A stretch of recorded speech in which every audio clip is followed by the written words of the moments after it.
while. He stayed for 2 hours. The only reason that he went home is because his mom wakes up at 5 in the morning and he had to pretend to be asleep. Who knows how much longer he would have stayed? Who not be the reason for his aggressive behavior? Evidence that's on January 31st, 2018. A week before, January 19th, 2018, he's writing in his journal, quote, "I just want to go off on someone and beat them until they're not breathing anymore. I honestly just want to take someone's life." The prosecutor also points to the fact that even during the interrogation, the time that he gets the most when he is practically rocking back and forth, this is again before he confesses to killing Margaret. This is when he thinks he's going to court for carjacking. He says, "I was 16 and I already had a fucking felony, like 5 misdemeanors, and now I'm going to be in more trouble and I have to go back to court, and I'm so done with it. I'm done with it. Honestly, I don't even want to live at home anymore. I don't know. I'm not normal. I just need to live somewhere else. Like, I don't know, some halfway house or something. I honestly would not care. At this point,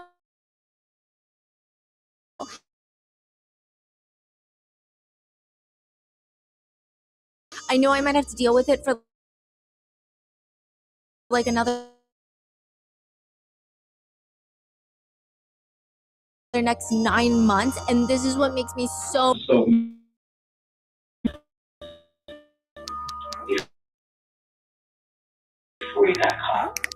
yeah, like I constantly, like, I think about it a lot, and I feel like bad about what I did. I know it's wrong, but I can't express the emotion. If she was here live in front of you, what would you say to her? "I'm sorry. That never meant to happen. If I could take it back, I would." Like, is he mimicking the... Yes.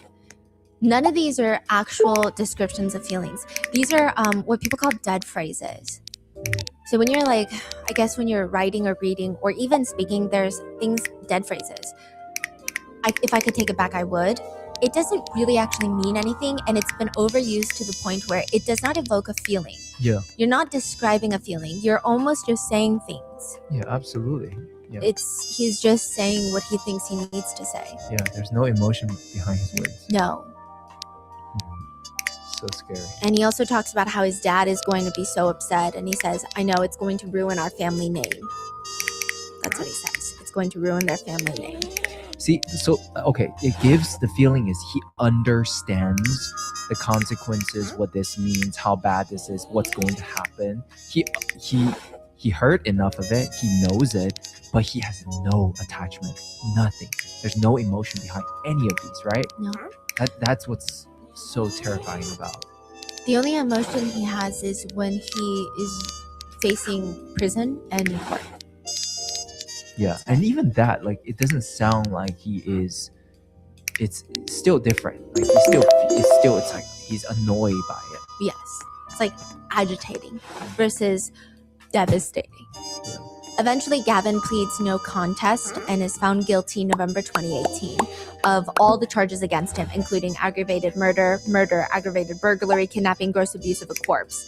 He also provides a statement to court to Margaret's family, which honestly is not a great statement. I think it provides no closure. He can't even explain why he did what he did. He just says, "I don't know how to explain why all this happened. I don't think there is an explanation to begin with. I think about it all the time. I'd take it back in a heartbeat if I could. I feel terrible for what I've done, and I will never do anything like that again. I'm sorry for what I did. I constantly live in regret and shame because of it." Margaret's family gave their victim impact statements, and her great niece said, "Had he not been caught, I have no doubt that he would continue to escalate his crimes and continue killing, and I believe he planned to kill numerous people. He used my aunt as a warm-up, so to speak." Gavin was sentenced to life without the possibility of parole. 10 years for aggravated burglary, 10 for kidnapping, and 1 year of abuse of a corpse to be served consecutively. Which, side note, a lot of netizens hope for the death penalty, but he was 17, which means he cannot face capital punishment. He has appealed his sentence, which was denied, but it doesn't really matter because in Ohio, a new Senate bill passed. It's the new law, SB 256, and abolishes life imprisonment without parole for juvenile offenders, even if they're charged as adults. They have automatic chance at parole at 25 years. Keyword is chance. Now, side note, in 25 years, Gavin will only be 42 years old. So even without Gavin's case, the bill is pretty controversial, with one expert stating, the person you are at 16 is not the person you are at 50. The juvenile brain is not fully developed. They do things impulsively. While a prosecutor argues back that while maybe that's true for certain cases, maybe like drug-related offenses, but in these types of cases like Gavin's, they say, quote, someone who has a propensity to become a serial killer and then gets out in 25 or 30 years, I don't agree with that at all. Now, Margaret's family member says, when he was sentenced, it was like, okay, we took a criminal off the road, we took him out of society, and now we're looking at, here we go again. Now he may be back in society at some time.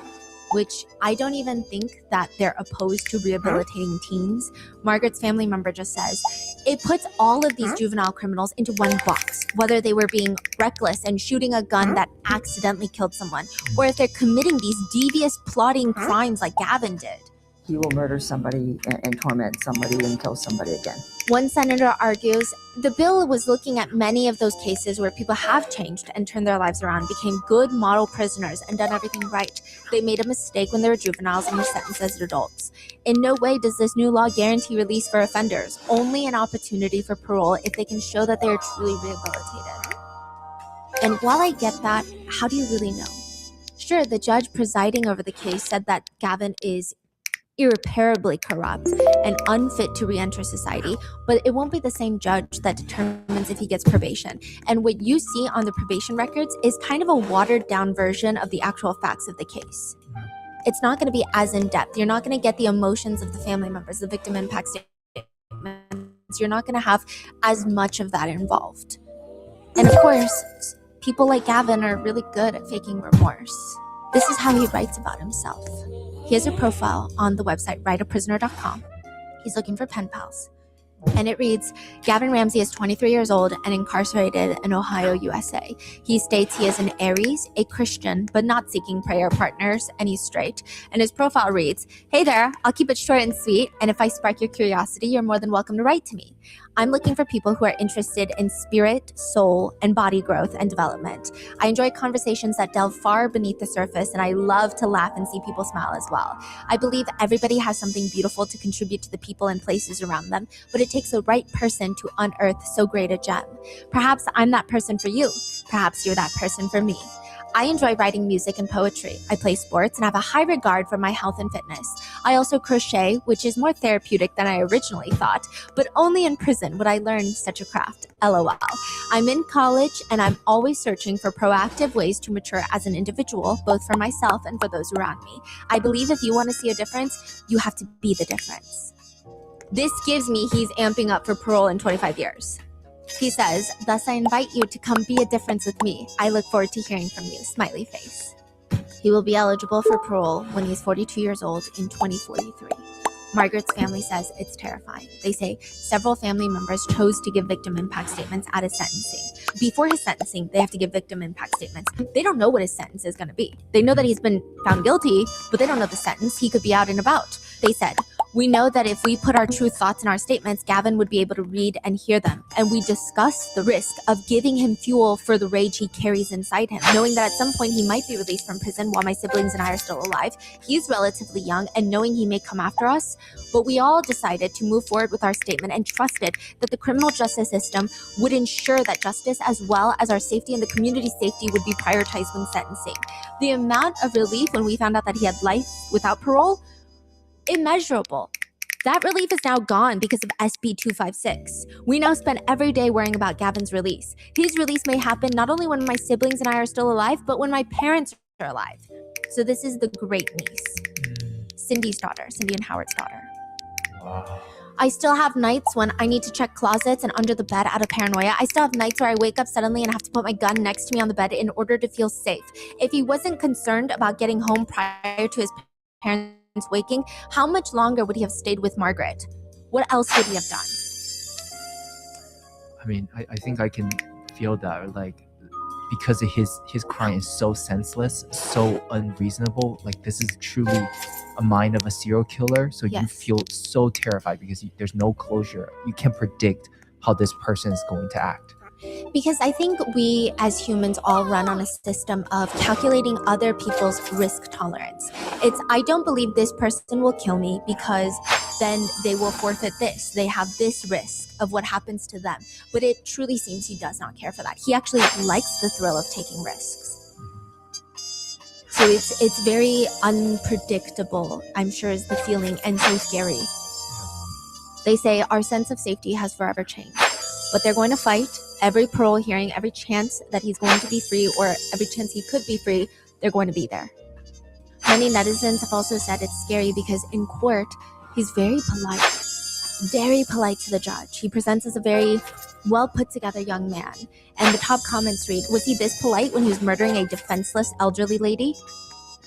The only time that he's emotional during the trial is when his mom is talking and when they tell him that he's going to county jail rather than juvenile detention. And he looks physically ill. A lot of netizens are focused on the victim's age. They write, imagine being 98. You escaped death by accidents, illness, lived through world wars, the Great Depression, and more, so close to dying in your bed peacefully, only for a lowlife to do this to you? Some netizens feel very conflicted on whether or not he has the ability to rehabilitate, stating, mixed emotions on this one. What he did was absolutely disgusting and evil, but this is a child whose brain is not completely developed and trained. I really don't know what way to go in this case. Others think, oh, he's way too far gone now. They write, it's a good thing they caught him while he's young because this type of action just escalates as they get older. Some people cannot be fixed. And writes, I don't know how people can question it. Some people are just born this way. They should be eradicated from society.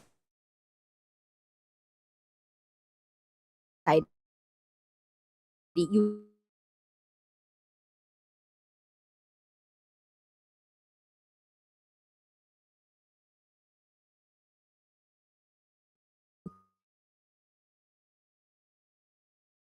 cannot fix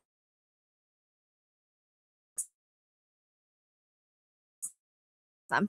Or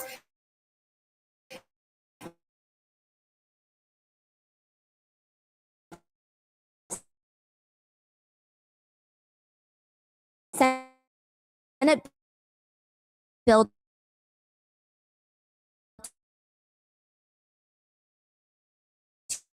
256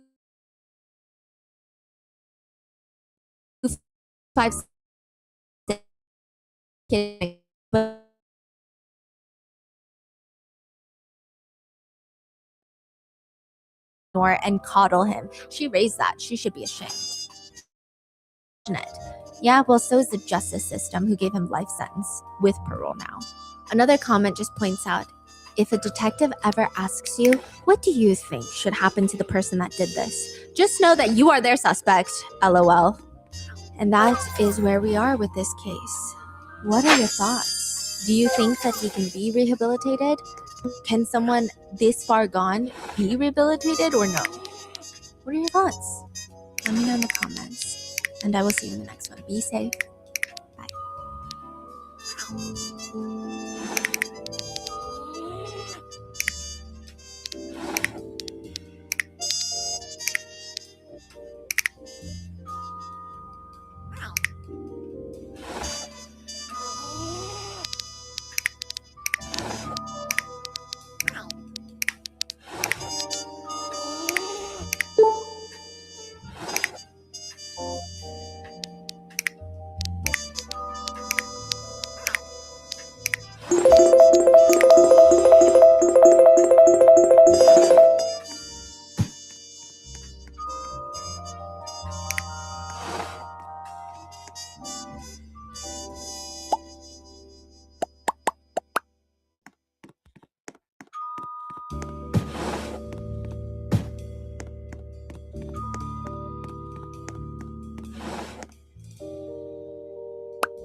Bada bing, bada boom.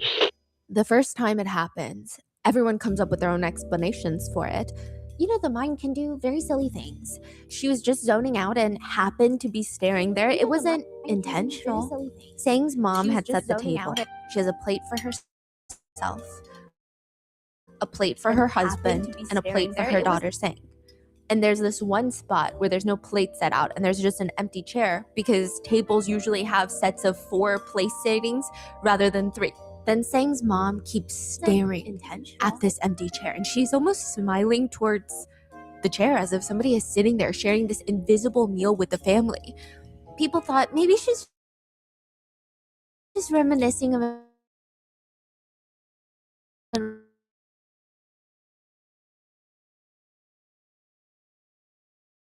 old fond memory.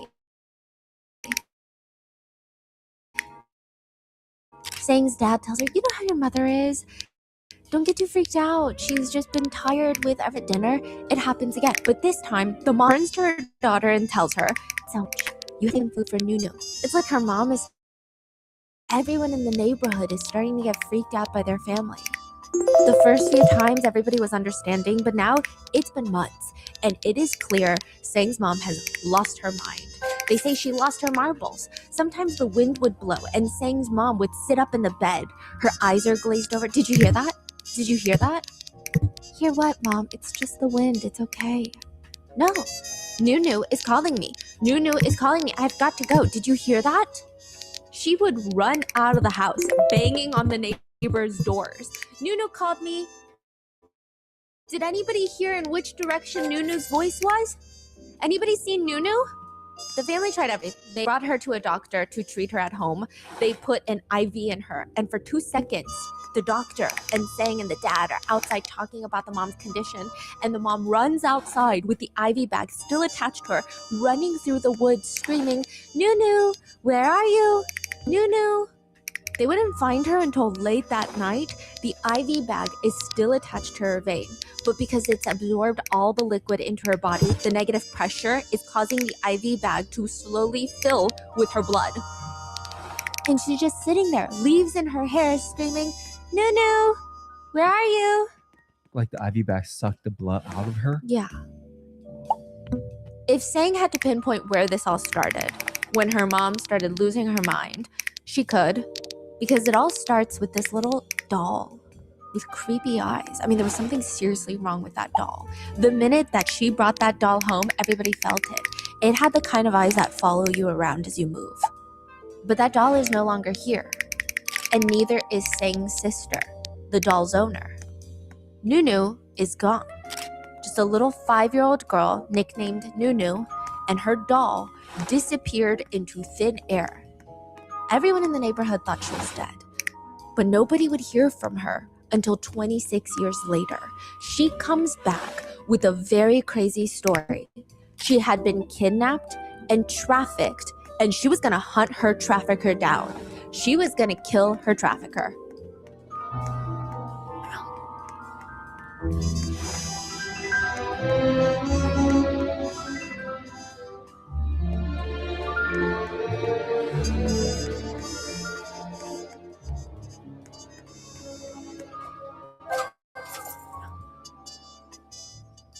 We would like to thank today's sponsors who have made it possible for Rotten Mango to support the NAMI network. This network's nonprofit mission is to end sexual abuse, slavery, and human trafficking by creating pathways to safe employment and providing survivors with empowering resources. This episode's partnerships have also made it possible to support Rotten Mango's growing team.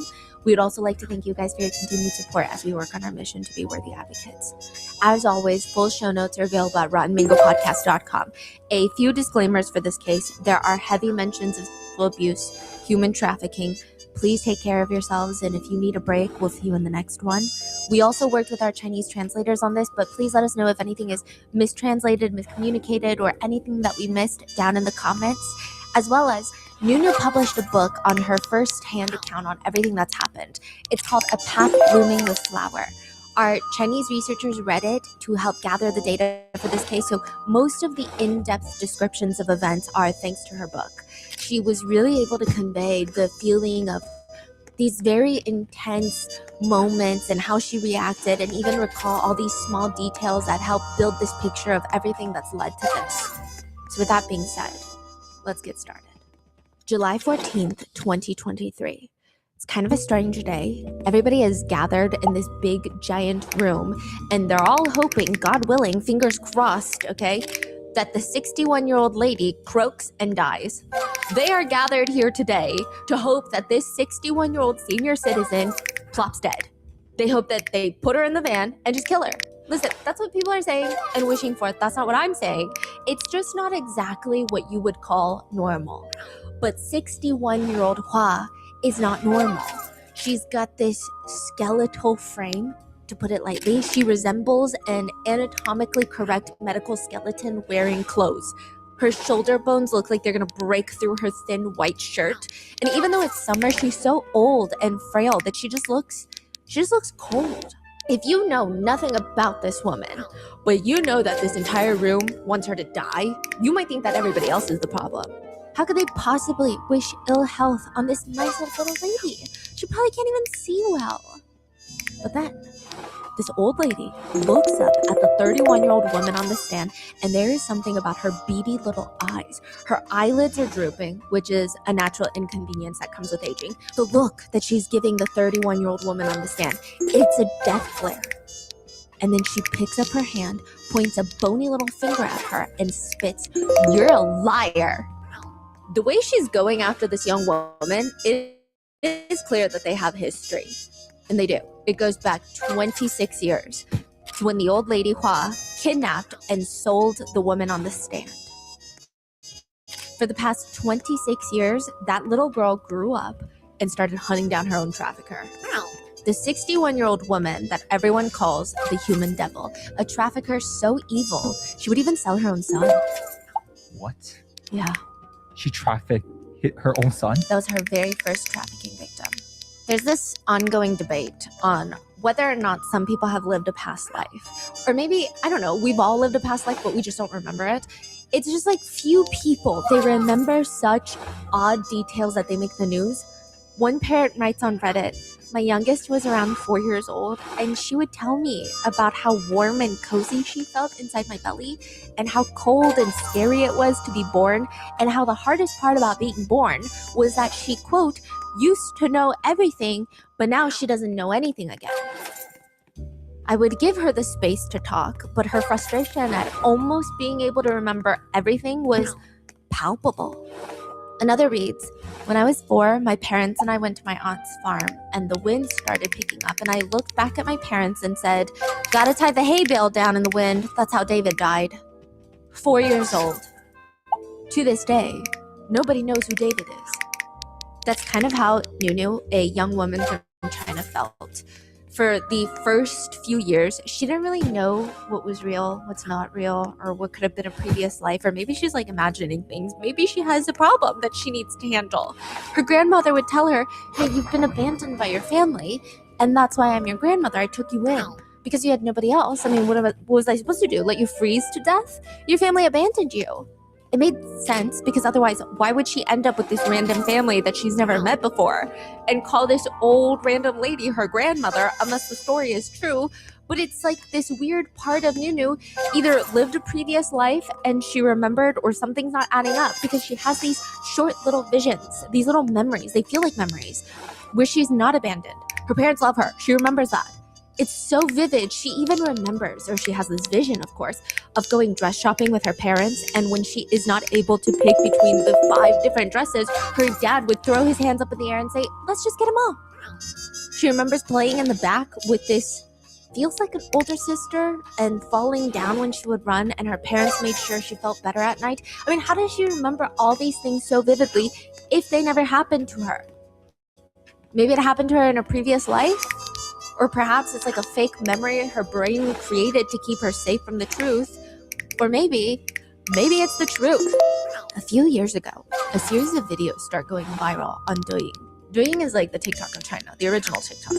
It's of Nunu, the younger woman from court, and she's sitting and she's talking to the camera. How old is Nunu? She's now in her 30s. Oh, this is a video of a 30-year-old Nunu. Yes. Okay. Hello everyone, I'm asking for your help. I think I was abducted as a child. I was probably kidnapped between November and December when I was around 5 years old. I remember being with my parents at the time. I think I remember my parents moving to a new city for work. They were renting this small apartment. I lived with them and my sister, who I believe is 3 years older than me. I was trafficked by somebody close to us that had gained my family's trust. And I also remember calling my grandma Abuda. So in China, there's a lot of different dialects. So she's trying to give these little tidbits of information so someone can be like, oh, that sounds like a southern accent. Oh, that sounds like, Right. The exact region. Yes. She doesn't even know which region she was from. No. Right. So basically every state in China almost has its own little dialect. Yes. So she's trying to tell people, okay. So she's like, I think I called my grandma Abuda, or something like that. I recall calling my mother Mai, something similar. She's saying something similar. I remember my hometown as a pretty mountainous area, but that's about it. 我希望大家帮我扩散消息，让我的家人看到，帮助我早点回家，谢谢。 Most of the comments consist of netizens that are unable to help Nunu, but are encouraging her, hoping for the best outcome for you and your family. I wish I could know something, but I'm not sure. I'll reshare this video with my friends though. But there are some weird comments too, like, she's a girl, her parents probably sold her so that they could have a son. You can stop looking, you were most definitely sold by your parents and they're not gonna acknowledge you even if you find them. Some would comment, she's a liar and she's trying to gain attention online. In the non-stop comments, there's one that starts gaining attention though. Can I get your contact information? If I'm not wrong, I think we're cousins. Immediately, everybody starts commenting on their supposed alleged cousin's comment. This girl makes traditional meow costumes for a living. She's also doing this for clout. She's commenting to gain attention for her business. The quote-unquote cousin Yes. is selling Traditional costumes. dress. Oh, so people are saying she's marketing by Yes. doing. Yes. Okay. Everyone starts taking turns leaving mean comments until one reads, wait, have you guys actually looked through her profile? Go to the ones, if you scroll all the way down, she has pictures of herself. She looks just like the girl that says she was trafficked. Look at their eyes. Maybe they are cousins. Do you know what the Ben Franklin effect is? Mm-mm. It's actually so fascinating. What do you think is the best way to quickly get someone to like you? Obviously, they have to be on neutral terms with you to begin with. They can't know anything too much about you. They can't have heard about your reputation because that's a bias. But imagine a random neighbor moves in. You haven't heard about them. They're not a mutual friend. How do you get them to like you? What's the easiest way? Similarities? That's what some people think, but there's a psychological study, a small one, that says it's something else. You know, people always say, maybe you give them like a small, thoughtful gift. Maybe you buy them a coffee and stop by, a pleasant surprise. It's actually the opposite. Instead of doing that person a favor, you ask them to do you a favor. Really? Yeah. I don't know about that one. It's this weird phenomenon. If you do a person a favor, you expect that they will like you more, right? But research shows it's actually the opposite. If you do someone a favor, you tend to like them more, even though you're the one that inconvenienced yourself to do a favor. Now, the favor can't be a big favor. It can't be, hi, can you sell your house and give me all your money? It must be like, oh my gosh, could I borrow that book? I've been wanting to read that book for months now and it's been sold out. Can I borrow some salt? Like, Yes. like something so small? Yes. And there is this strange human bias that we rationalize our decisions as being logical. So in our minds, we like to believe we're all logical creatures, and we logic ourselves into thinking, I did them a favor because I like them. Otherwise, why would I do them a favor? Yeah. And then on top of that, you feel good about yourself. It's so interesting. There's a subtle self-consciousness of if somebody else does you a favor, you feel slightly indebted to them, which makes you just the tiniest bit uncomfortable every time you run into them. Because it's, oh, I gotta thank them again for this. Oh, I should buy them cookies. Oh, I forgot cookies from the store. Okay, next time I gotta remember I gotta buy them cookies to thank them. However, if you do someone a favor, you feel good about yourself and you already feel a sense of closeness. And every time you see them, they're like, oh my gosh, I was meaning to buy you cookies. You say, oh, don't even worry about it. I don't need cookies. Nunu's family is on the second floor of the apartment building. And it's 5-year-old Nunu, her 8-year-old sister Sang, and her parents. They have new neighbors that just moved in. Now, there's a few ways that this could play out. One,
winter jacket, confused on where she's being taken.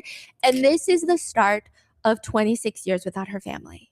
I feel like it's a pretty common acknowledgement or sentiment, I guess, that human life has no cost. You say it's priceless. I mean, at least that's the way it's supposed to be, right? But there is a price. Children from various countries on the black market go anywhere between $45 to $25,000.